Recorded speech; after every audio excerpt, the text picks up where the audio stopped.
Cambridge IELTS 8 by University of Cambridge ESOL Examinations, published by Cambridge University Press.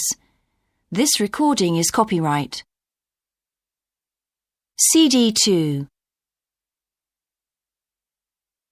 Test 3. You will hear a number of different recordings, and you will have to answer questions on what you hear. There will be time for you to read the instructions and questions, and you will have a chance to check your work. All the recordings will be played once only.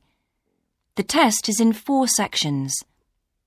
At the end of the test, you will be given 10 minutes to transfer your answers to an answer sheet. Now turn to Section 1. Section 1. You will hear an estate agent talking to a customer who wants to rent a house. First, you have some time to look at questions 1 to 8.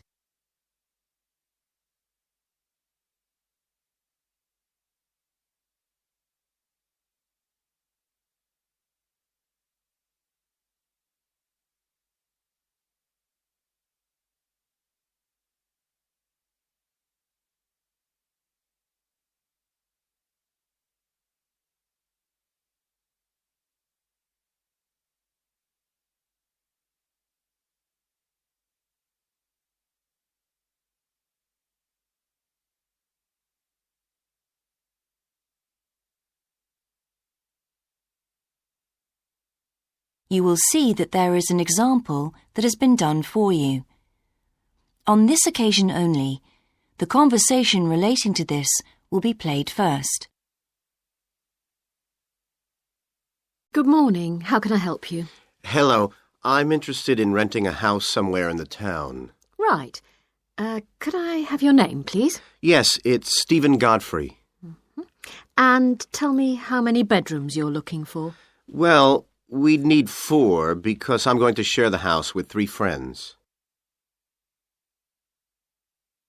The number of bedrooms needed is 4, so 4 has been written in the space. Now we shall begin. You should answer the questions as you listen, because you will not hear the recording a second time. Listen carefully and answer questions 1 to 8. Good morning. How can I help you? Hello. I'm interested in renting a house somewhere in the town. Right. Could I have your name, please? Yes, it's Stephen Godfrey. And tell me how many bedrooms you're looking for. Well, we'd need 4 because I'm going to share the house with 3 friends. OK. There are several of that size on our books. They mostly belong to families who are working abroad at the moment. What about the location? It'd be nice to be central. Oh, that might be difficult, as most houses of that size are in the suburbs. Still, there are a few. What's your upper limit for the rent? We'd like something around £500 a month, but we could go up to £600 if we have to. But we can't go beyond that. Do you know how long you want to rent the house for? The minimum let is 6 months, as you probably realise. We're at college here for 2 years, and we don't want to have to move during that time if we can avoid it. Right. And how soon do you want to move in? All our lets start on the 1st of the month. Well, as soon as possible, really, so that means September 1st. OK. Let me have a look at what we've got. We have photographs of all the houses on our book, so you can get an idea of what they're like. There's this one in Oakington Avenue at £550 a month, combined living room and dining room with a separate kitchen. It doesn't have a garage, though you can park in the road. We'd prefer to have one if possible. Right. Then have a look at this house in Mead Street. It's got a very large living room and kitchen, bathroom, cloakroom. How much is it? That one's £580. It's very well furnished and equipped. It also has plenty of space for parking, and it's available for a minimum of a year. Oh, and there's a big garden. I don't think we could cope with that, to be honest. We'll be too busy to look after it. OK. Then there's this older house in Hamilton Road. Living room, kitchen, diner, and it has a study. £550 a month. That looks rather nice. But whereabouts in Hamilton Road? Towards the western end. Oh, that'll be very noisy. I know the area. Yes, it's pretty lively, but some people like it, though. Well, what about this house in Devon Close? That looks lovely. There's a big demand for houses in that area, so prices tend to be quite high. But this one hasn't been decorated for a few years, which has kept the rent down a bit. It's got a living room, dining room and small kitchen, and it's $595 a month. I think it would suit you from what you've said.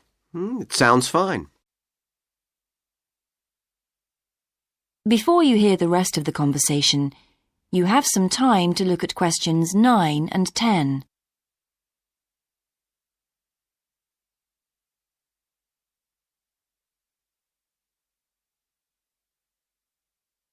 Now listen and answer questions 9 and 10.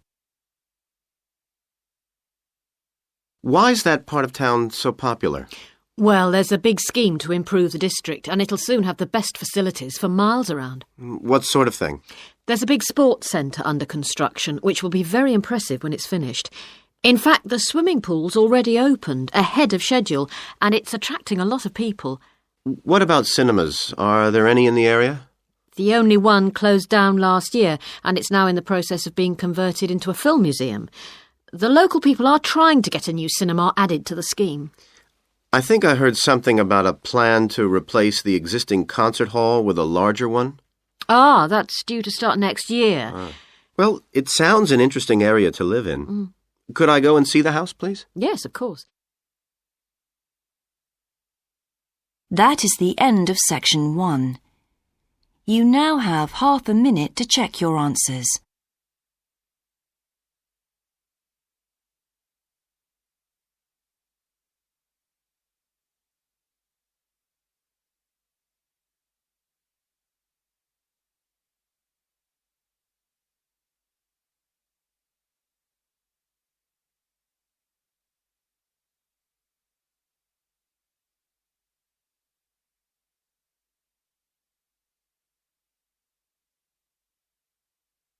Now turn to section 2.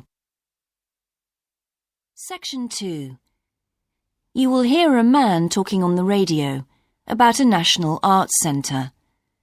First, you have some time to look at questions 11 to 16.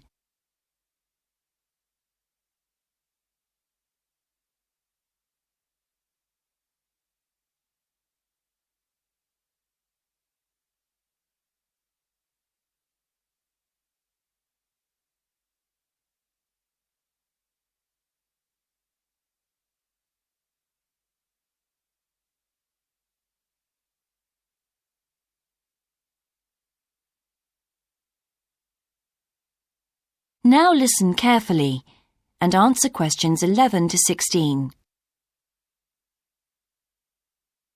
Hello, and welcome to Focus on the Arts. I'm your host, Dave Green, and this is your very own local radio programme.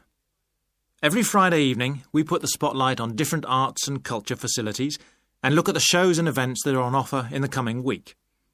And today, the focus is on the National Arts Centre. Now, if you don't already know it yourself, I'm sure you've all heard of it. It's famous throughout the world as one of the major venues for classical music. But did you know that it's actually much more than just a place to hear concerts? The centre itself is a huge complex that caters for a great range of arts. Under a single roof, it houses concert rooms, theatres, cinemas, art galleries, and a wonderful public library, as well as service facilities including 3 restaurants and a bookshop. So, at any one time, the choice of entertainment there is simply enormous. So, how did they manage to build such a big arts complex right in the heart of the city? Well, the area was completely destroyed by bombs during the war in 1940. So the opportunity was taken to create a cultural centre that would be what they called the city's gift to the nation. Of course, it took a while for such a big project to get started, but it was planned in the 60s, built in the 70s, and eventually opened to the public in 1983. Ever since then, it has proved to be a great success. It's not privately owned, like many arts centres, but is still in public hands. It's run by the City Council. Both our National Symphony Orchestra and National Theatre Company were involved in the planning of the project, and they're now based there, giving regular performances every week. And as the centre is open 363 days of the year, there are plenty of performances to choose from. Before you hear the rest of the broadcast, you have some time to look at questions 17 to 20.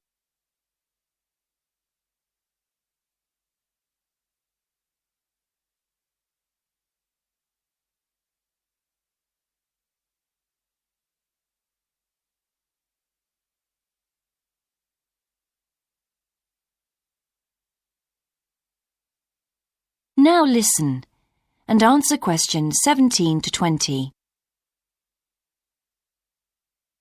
So, to give you some idea of what's on, and to help you choose from the many possibilities, we've made a selection of the star attractions. If you're interested in classical music, then we recommend you go along to the National on either Monday or Tuesday evening at 7:30 for a spectacular production of The Magic Flute, probably the most popular of all Mozart's operas. It's in the Garden Hall, and tickets start at only £8, but you'll have to be early if you want to get them that cheap. And remember, it's only on for those 2 evenings.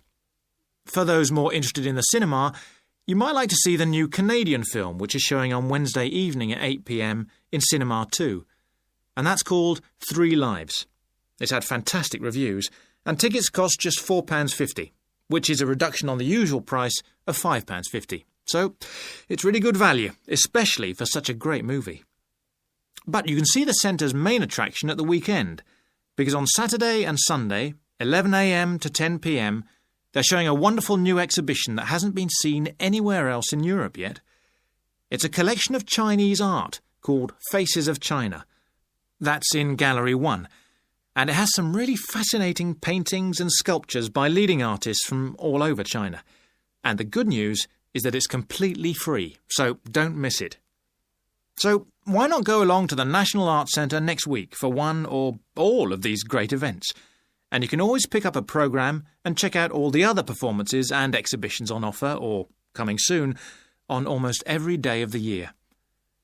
Next week, we'll be looking at the new Museum of Science.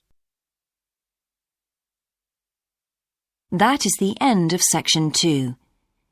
You now have half a minute to check your answers.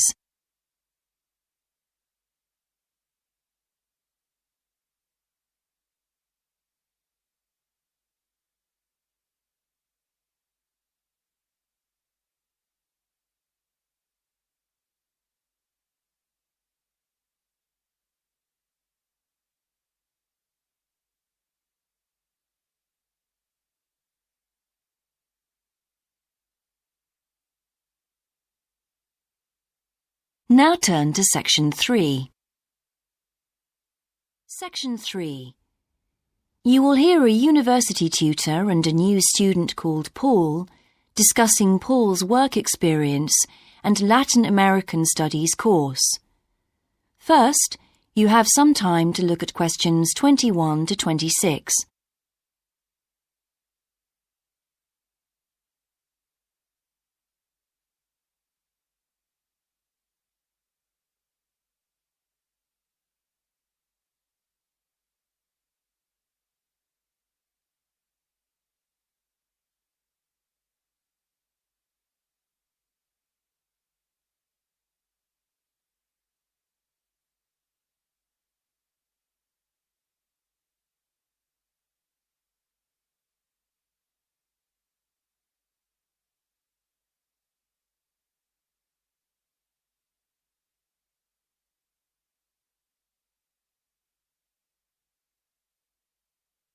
Now listen carefully and answer questions 21 to 26.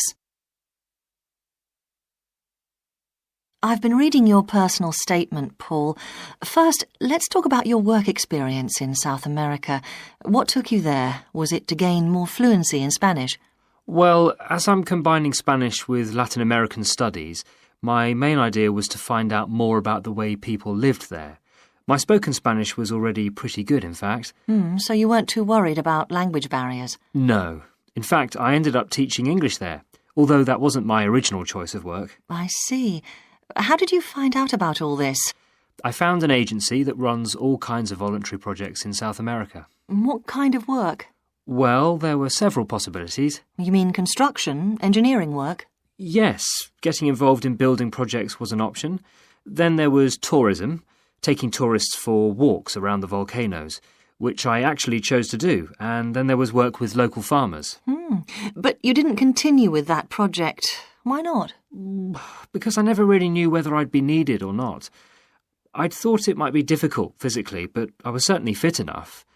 No, I wanted to do something that had more of a proper structure to it, I suppose. I get demotivated otherwise. What do you think you learned from your experience? It must have been a great opportunity to examine community life. Yes, but it was difficult at first to be accepted by the locals.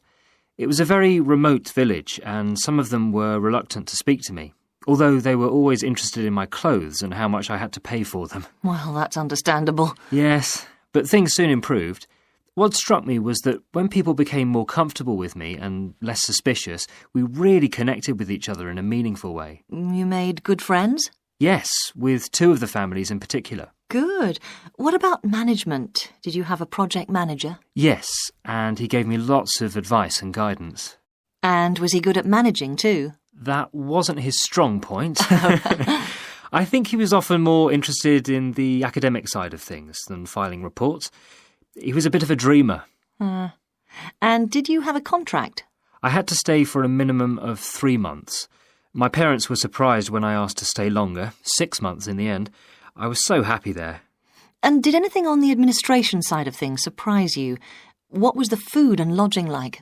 Simple, but there was plenty to eat, and I only paid $7 a day for that, which was amazing, really. And they gave me all the equipment I needed, even a laptop. You didn't expect that then? No. Well, I'll look forward to hearing more. Before you hear the rest of the discussion, you have some time to look at questions 27 to 30.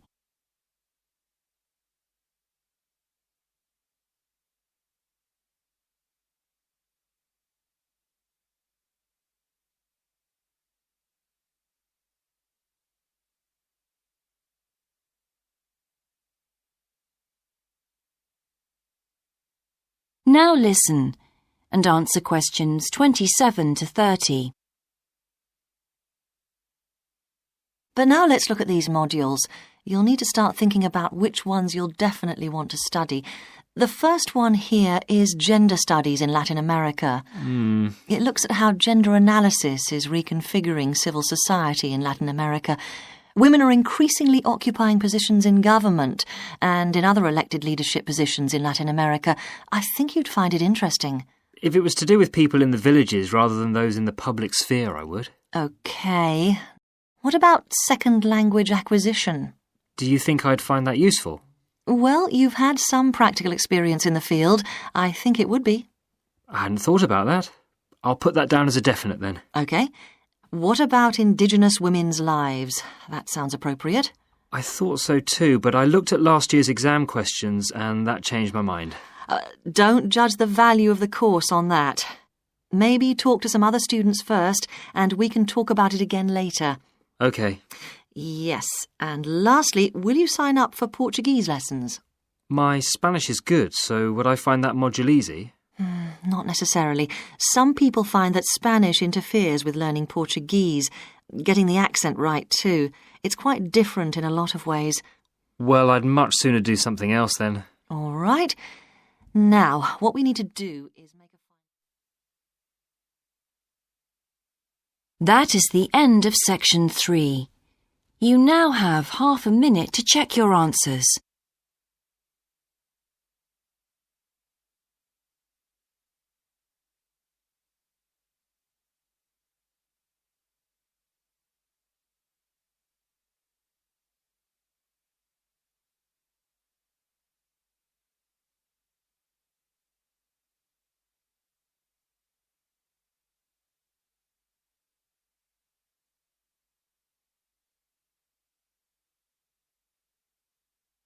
Now turn to section 4. Section 4. You will hear a lecture about success in business systems. First, You have some time to look at questions 31 to 40.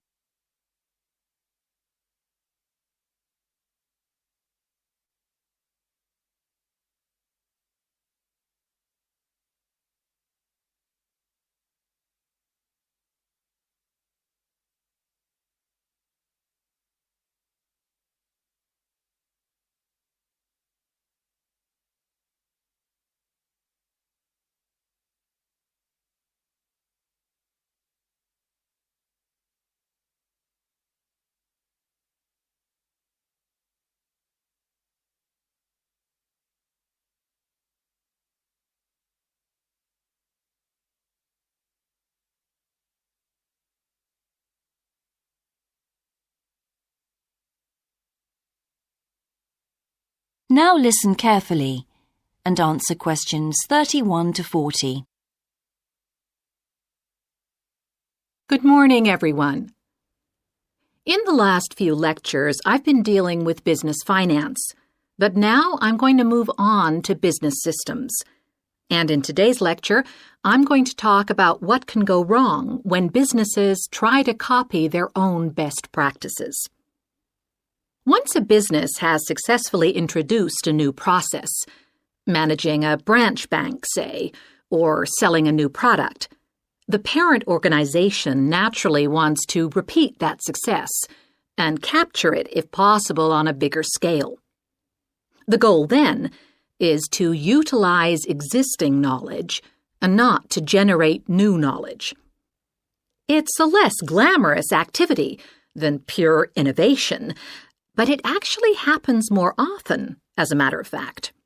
However, surprisingly, getting things right the second time is not necessarily any simpler than it was the first time. Now, there's been a lot of research into how companies can repeat their previous successes, and it certainly hasn't been confined to the United States. It seems that most large industries are trying to repeat their own successes and manage the knowledge they've acquired.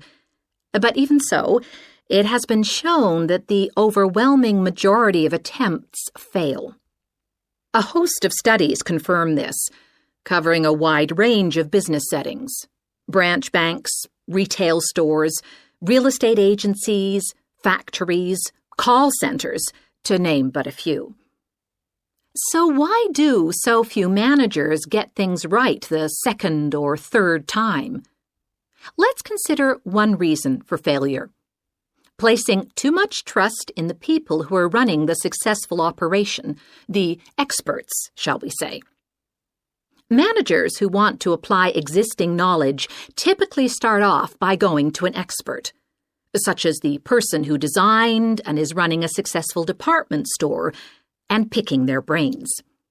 Now, this approach can be used if you want to gain a rough understanding of a particular system, or understand smaller, isolated problems. The trouble is, even the expert doesn't fully grasp the whole thing, because when it comes to complex systems, the individual components of the process are interwoven with one another. The expert never has complete access to the necessary information. And the situation's complicated even further by the fact that experts are usually not aware of their own ignorance. The ignorance can take various forms. For instance, a lot of details of the system are invisible to managers. Some may be difficult to describe, learned on the job, and well known by workers, perhaps, but impossible to describe in a way that's helpful. And there are some things that people know or do that they're not even aware of.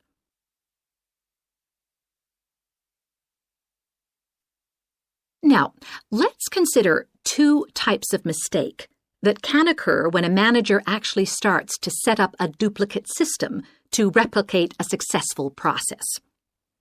Firstly, perhaps he forgets that he was just trying to copy another process and starts trying to improve on it. Another mistake is trying to use the best parts of various different systems in the hope of creating the perfect combination. Unfortunately, attempts like these usually turn out to be misguided and lead to problems. Why? Well, for various reasons. Perhaps there weren't really any advantages after all, because the information wasn't accurate. Or perhaps the business settings weren't really comparable. More typically, the advantages are real enough, but there are also disadvantages that have been overlooked. For example, the modifications might compromise safety in some way. So, what's the solution? Well, I don't intend to suggest that it's easy to get things right the second time. It's not.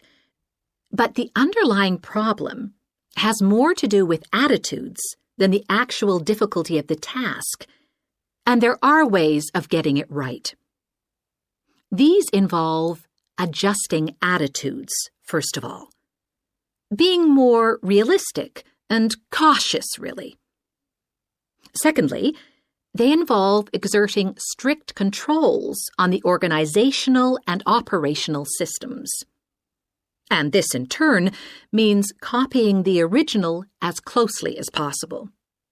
Not merely duplicating the physical characteristics of the factory, but also duplicating the skills that the original employees had. Reliance on a template like this offers the huge advantage of built-in consistency.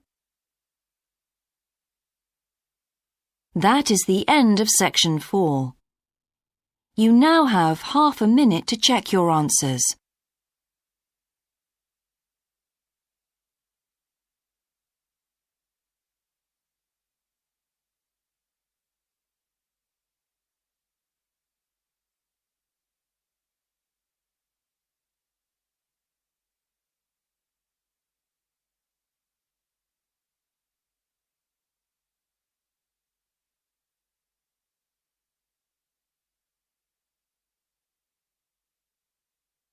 That is the end of the listening test. In the IELTS test, you would now have 10 minutes to transfer your answers to the answer sheet.